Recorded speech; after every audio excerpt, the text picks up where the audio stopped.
I worked in the automotive industry for quite a few years. I was part of a restructuring where my position was eliminated.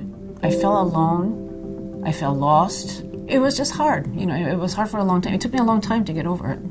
First of all, because I've always worked all my life, and I didn't know how not to work. At the very end of my pregnancy, the doctor realized there was something not right, so we scheduled an emergency C-section for the next day, and then when she was born, we knew there was some problems going on.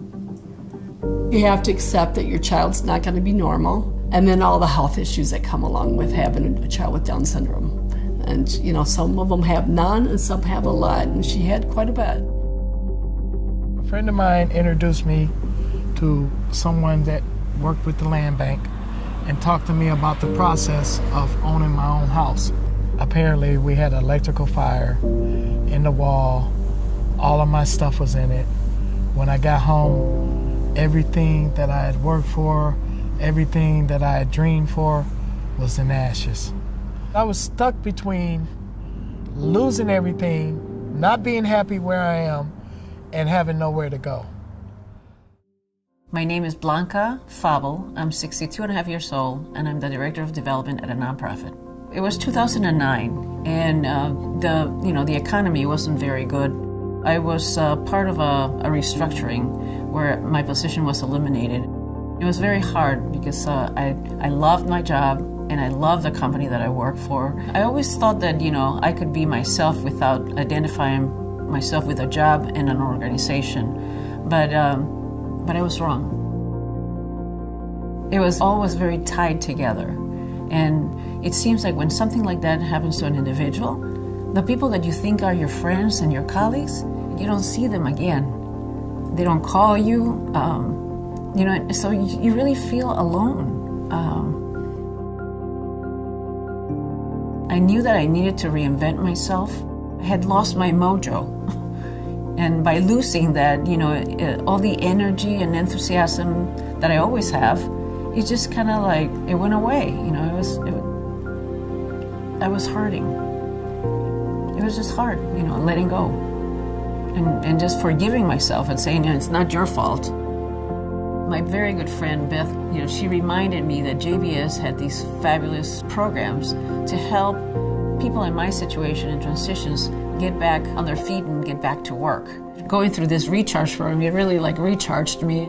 The Recharge program is a program for people that are 50 plus that are looking to reinvent themselves by looking at their skills, interests, and abilities in order to create an encore career goal. Older workers have a difficult time in the job market because of the rusty job-seeking skills and also the lack of computer training. It's important to have a program like Recharge so people have a place to go in order to feel supportive and to really learn about how to find jobs. So we work with them and give them the skills that they need. It builds self-esteem for the clients. They feel better about themselves, and then they'll have a more productive job search.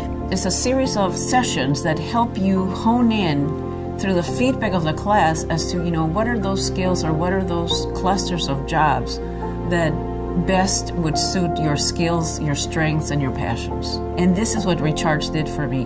The folks at JVS that helped me, it was more than a job for them. It's a mission.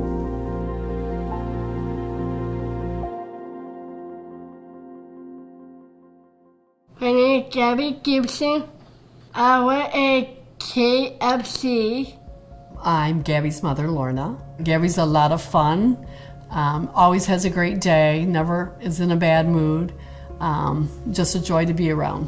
JVS came to Gabby's post-secondary school, and Gabby was accepted to work with them, and they found her a job at KFC. I think it would have been difficult for Gabby to get a job if we didn't have JVS helping her and looking out, finding jobs for her. When I met Gabby, she was a student at Lutz School for Work Experience. She was kind of figuring out what her steps were going to be after she aged out of the post-secondary school. My primary role here is the discovery process. So I spend 20 to 30 hours with them in their homes and the communities, and I'm getting to know 3 things about them: their interests, their skills, and their conditions for success. Something really funny I found out about Gabby was that Gabby is extremely interested in cleaning. I like cleaning so much. When she was at her post-secondary school, she worked at a hospital. She did a lot of cleaning there, and that's prompted her to enjoy the cleaning. After we finished the discovery process, Gabby decided that she would like to have direct employment, which means that she bypassed her internship and went directly towards employment. My name's Ashley, and I'm the general manager here, and I'm Gabby Gibson's supervisor. Working with Gabby just brings joy to me and my whole crew. When she comes into work, she always has a big smile. She just loves coming, and we love having her here. She just puts a smile on everybody's face when she comes in.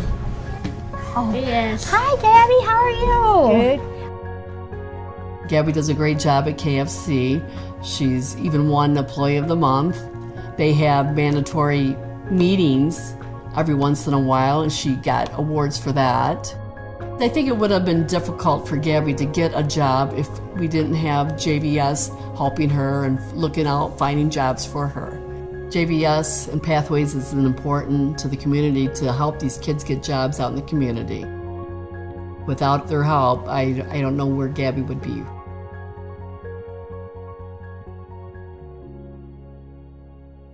My name is Mark Lanier. I'm 59 years old. I'm a chef for the Detroit Rescue Mission. I've been here a couple of years now, and between volunteering and actually being employed, I volunteered for several months, and then I was hired in. My name is Nicole Hamame, and I am the project coordinator for the JVS Bridging the Gap program. Bridging the Gap is an employment and internship program that helps Detroiters who are experiencing homelessness increase their self-sufficiency by getting back to work. Mark ended up in a shelter because he lost his home due to a house fire. He had saved up his money when he moved back to Michigan from California and put all of that money into purchasing the home and into rehabbing it, and unfortunately lost it in a fire. The frustrating part I feel about going backwards is at a certain time in your life you sort of feel like if you're that smart and had the education and the talent that I so-called have, then why am I going in the wrong direction? You know. Hold on. When he came to JVS, that was his first time he had ever been in a shelter. So one of his largest challenges was living in an environment he'd never been in before with a bunch of strangers and having to accept for the first time that he wasn't self-sufficient and that he couldn't be independent without a little help. Reaching out to ask for help from JVS, I think, was probably something that was difficult for him. If you know Mark, Mark is very, very active. He came to us reluctantly, from what he says. Someone picked him up and brought him here. I think he was at the point where he was just devastated and hopeless. Mark came to us needing our shelter program. It was one of the lowest points of his life. Now I see Mark, he's helping other individuals. He's helping people that's less fortunate than he is, like where he was at one point in time in his life. So now he's giving back. And I love to see the change in him. Coming to JVS, it really filled the gap for me because I was stuck between losing everything, not being happy where I am, and having nowhere to go. I think that's one of the greatest things about JVS. They're not judging you for where you are. Their only purpose is supporting you and rebuilding where you want to be. And that was the bridge for me.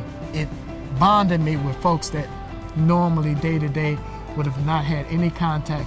I would have not been able to be any inspiration, and they would have not been able to be an inspiration for me. And no matter how high you are, and no matter how successful you are, you're only human. Everyone needs some compassion and love and friendship, and that's what I got from JBS.